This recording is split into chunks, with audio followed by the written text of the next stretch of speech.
Salut tout le monde, j'espère que vous allez bien. Aujourd'hui, on se retrouve pour une petite vidéo autour du sujet de l'Olympique lyonnais.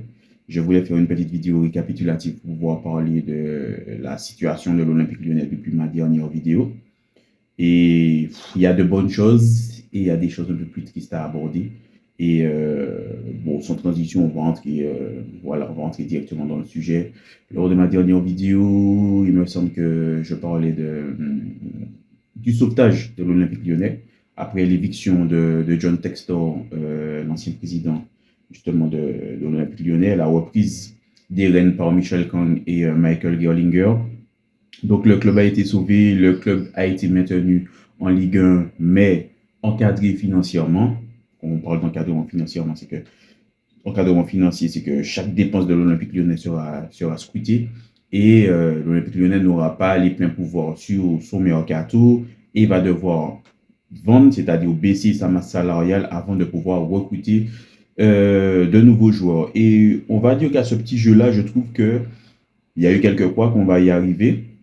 Mais je trouve que dans la globalité, l'Olympique lyonnais s'en est bien sorti dans ce mercato-là, a réussi drastiquement à faire baisser sa masse salariale en faisant partir les gros salaires comme le général, comme Alexandre Lacazette, comme Nemanja Matic, comme Ryan Cherki, Jordan Verretou, Lucas Perry. En fait, il y a eu beaucoup de départs et il y a eu des arrivées intéressantes en la personne de Karabek, Soulch, Tyler Morton.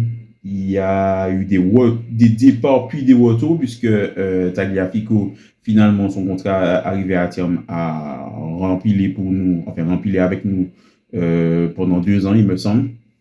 On a perdu Sel Koumbedi. Il y a très certainement certains joueurs que j'oublie également, mais en fait, on a perdu pas mal de joueurs. On a fait venir pas mal de joueurs également.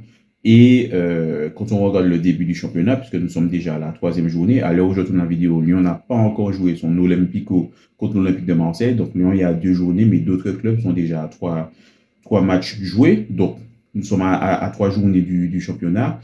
Et avant cette 3e journée, Lyon était leader du championnat avec 2 victoires. Une victoire contre Lens, il me semble, voilà, et une autre victoire contre le FC Metz.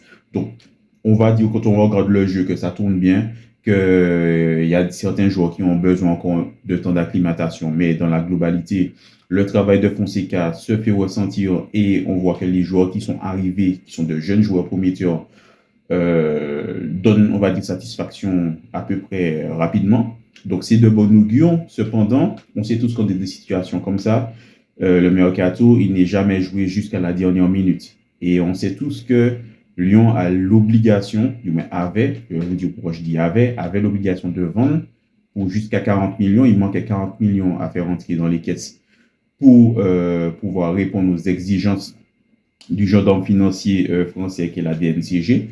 Il y avait certaines restrictions qui étaient imposées aussi par l'UEFA, qui fait que obligation de vendre, et ça va avoir son importance pour la suite, obligation de vendre pour 40 millions et pas de possibilité pour les actionnaires d'injecter ces 40 millions-là directement.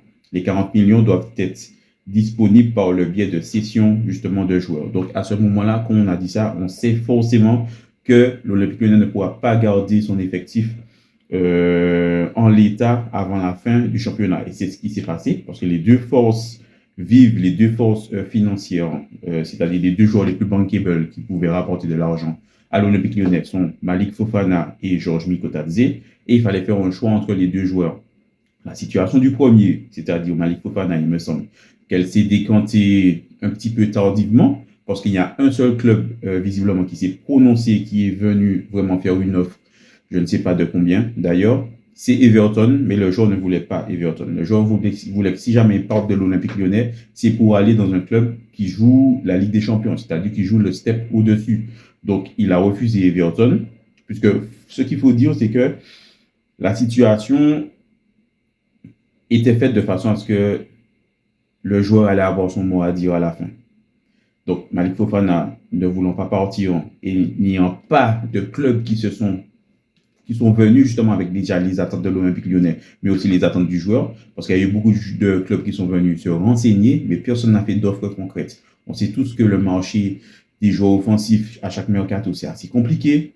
Il y a les jeux de chaises musicales. S'il y a un qui bouge dans un club, il y en a et qu'il y a d'autres qui bougent dans un autre club, ça peut ouvrir des portes pour pouvoir venir dans un club quelconque. Sauf que ça ne s'est pas vraiment passé comme ça. Donc Malik Fofana n'est pas parti. Et la deuxième solution, c'était qui? C'était Georges Mikotadze.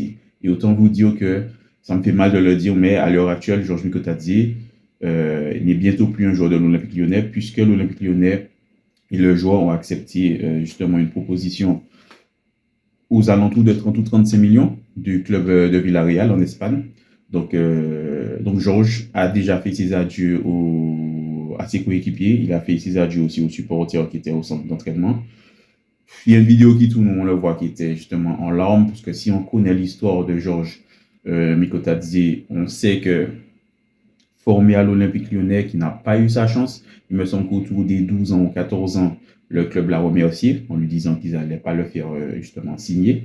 Donc, parti en pleurs parce que physiquement, il n'était pas assez développé. Comme il l'expliquait dans une vidéo, je crois qu'il faisait 1,45 m alors qu'il avait 12 ou 14 ans.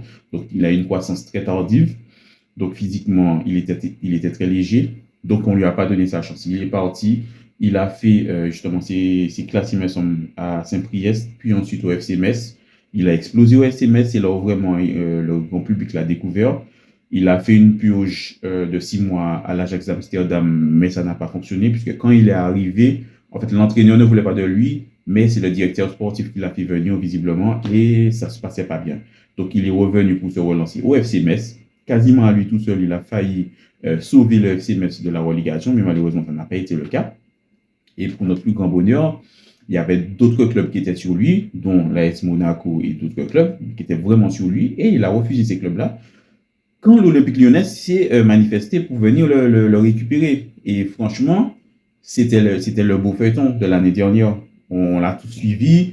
Dans les dernières heures, on apprend que finalement, Georges Mikotadze a choisi l'Olympique Lyonnais pour pouvoir revenir aux sources. C'était écrit, c'était beau. Lacazette était toujours là. Il était censé être le futur après Lacazette. L'année dernière, il y avait une concurrence entre les deux, où je crois qu'ils ont chacun joué autant de matchs titulaires que de matchs remplaçants. Donc voilà, il y a eu une mise en place progressive pour pouvoir aussi préparer l'après général, parce que le général, c'est le général. Ce début de saison, après son match justement ou avant son match contre Lens, Lacazette qui lui envoie un message pour lui dire que voilà, c'est à son tour d'écrire son histoire avec l'Olympique Lyonnais. L'image, elle est belle, l'anecdote, elle est belle. Le joueur, il est amoureux de sa ville, il est amoureux de son club, il veut réussir là, mais malheureusement, les obligations économiques d'un club de football sont telles que des fois, on n'a pas de place pour les sentiments.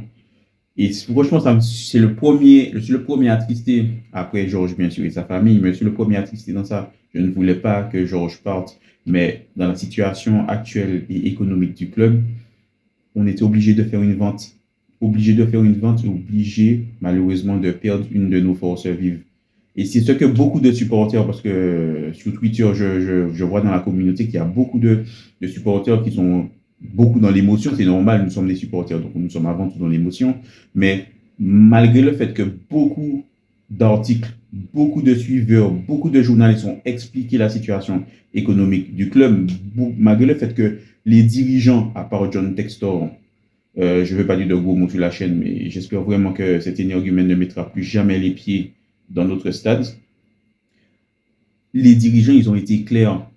La DNCH a été claire. Les dirigeants qui sont là actuellement ont été clairs. Louis-Jean, il a été clair également. Donc, à ce moment-là, il faut se mettre dans la tête et accepter que toutes les cartes n'étaient pas en notre faveur. Là où je veux en venir, c'est que beaucoup de supporters se sont plaints du prix auquel on a vendu Cherki, du prix auquel Mikotadze part, du prix auquel le club n'est pas capable de mettre sur tel joueur pour le faire venir. Mais il faut se rendre compte de la situation. La situation du club qui pouvait dépenser sans regarder derrière lui, c'est plus ça en fait pour l'Olympique Lyonnais. Nous sommes vraiment dans une situation économique très compliquée. Ils n'ont pas voulu parler d'austérité, mais nous sommes clairement dans une politique d'austérité pour pouvoir redresser financièrement le club. Parce que les gens oublient qu'à quelques mois de ça, il y a 2 mois de ça, Lyon était menacé de descendre dans Ligue 2. Et on sait tous que si Lyon descendait en Ligue 2, ça voulait dire la mort du club. Parce qu'avec tout le poids économique qui tourne autour du club, ce club n'aurait pas pu subsister dans la division inférieure. Donc, ça aurait été un dépôt de bilan. Donc, les gens oublient très vite. Maintenant, c'est bon, on peut passer à autre chose. Lyon est toujours en Ligue 1, mais les casseroles, elles sont toujours là. Il faut, au fur et à mesure, nettoyer ce qui doit être nettoyé, ou on va dire reformer ce qui doit être reformé, et petit à petit, recommencer à rêver grand.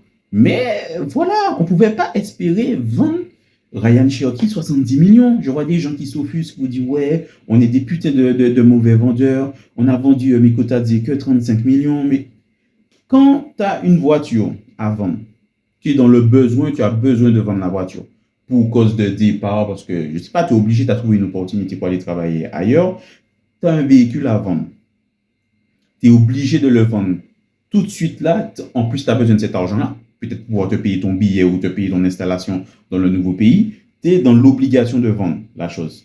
Ta voiture, tu sais par exemple qu'elle vaut 25 000 euros.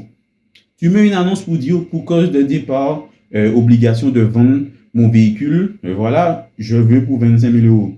La personne qui arrive, qui sait que tu as l'obligation, parce que tu es dans un timing short, qui sait que tu es dans l'obligation de vendre, qui sait que tu es dans l'urgence, qu'est-ce qu'elle va? Elle va venir, elle va te donner 25 000 euros? Ben non. Elle va négocier. Si elle réussit même à avoir moitié prix, elle fera en sorte d'avoir moitié prix. Ce ne sera pas toi qui sera un mauvais vendeur, tu es dans l'obligation justement de vendre. Soit tu meurs avec tes idées et finalement personne n'achète ta voiture. Et bien sûr, je pars dans un principe et dans un exemple où il n'y a personne d'autre justement qui veuille mettre cet argent-là. Et que la personne qui vient te propose la moitié, mais tous ceux qui tous ceux qui sont venus à côté ne te proposent même pas la moitié. Tu fais quoi? Tu ne vends pas la voiture par orgueil ou tu vends la voiture parce que tu sais, ben, le commerce c'est comme ça, les affaires sont les affaires, et tu es obligé de passer à autre chose. Et bien pour Cherki, c'est la même chose. Pour Miko Tadze, c'est la même chose. Tout le monde sait que l'humain est dans une situation compliquée et obligé de vendre. Nous ne sommes pas dans une position de force où on peut rester là, les bras croisés, à attendre, à jouer le temps et à se dire, ben non, nous, on veut tant, c'est tant, on n'a pas d'obligation. Si vous ne l'achetez pas, nous, on garde notre joueur. C'est pas ça, en fait. Donc, on est obligé de vendre. Donc, forcément, on n'aurait pas eu le maximum qu'on pouvait en tirer pour les joueurs. Donc, ça ne veut pas dire que les dirigeants sont des mauvais négociants. Ce sont des mauvais, on va dire, vendeurs. C'est que la situation du club fait que nous ne sommes pas dans une position de force. Donc, malheureusement, on a perdu Cherki, on a perdu Miko Tadze à des sommes. On sait très bien que, voilà, des sommes modiques, je dirais ça comme ça, même si on parle de millions. Faut pas oublier qu'on parle quand même de millions pour des joueurs de foot. Mais voilà, on n'aurait pas pu en tirer plus. On n'aurait pas pu en tirer plus. Mais moi, franchement, ça me fait mal. Ça me fait mal de voir Miko Tadze sacrifié à la fin comme ça. Vraiment. On aurait dit un épisode de Game of Thrones où on est persuadé que ce personnage-là, il va survivre et à la fin, ben non, c'est lui qui meurt, c'est lui qui est sacrifié. Donc, il faut quand même passer à autre chose. Georges, en tout cas, je parle personnellement, je suivrai ta carrière, peu importe là où tu seras toujours considéré comme le king, comme le roi du 6-9.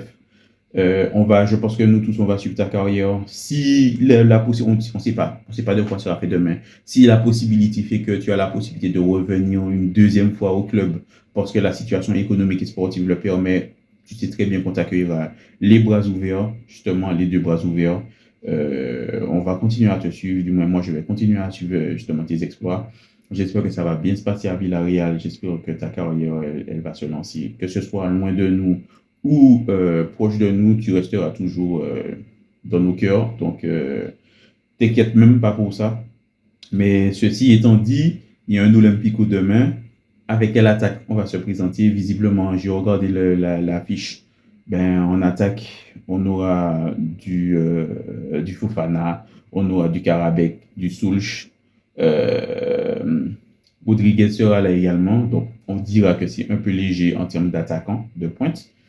Il y aura peut-être du monde sur les côtés. On sait que Soulch, on a testé de le faire jouer sur un côté. Il est plus à l'aise dans l'action. On a clairement vu que quand il se recentre, il est beaucoup plus dangereux, beaucoup plus intéressant pour nous. Pourquoi pas le mettre justement en pointe? Karabek joue sur le côté droit, Fofana joue sur le côté gauche.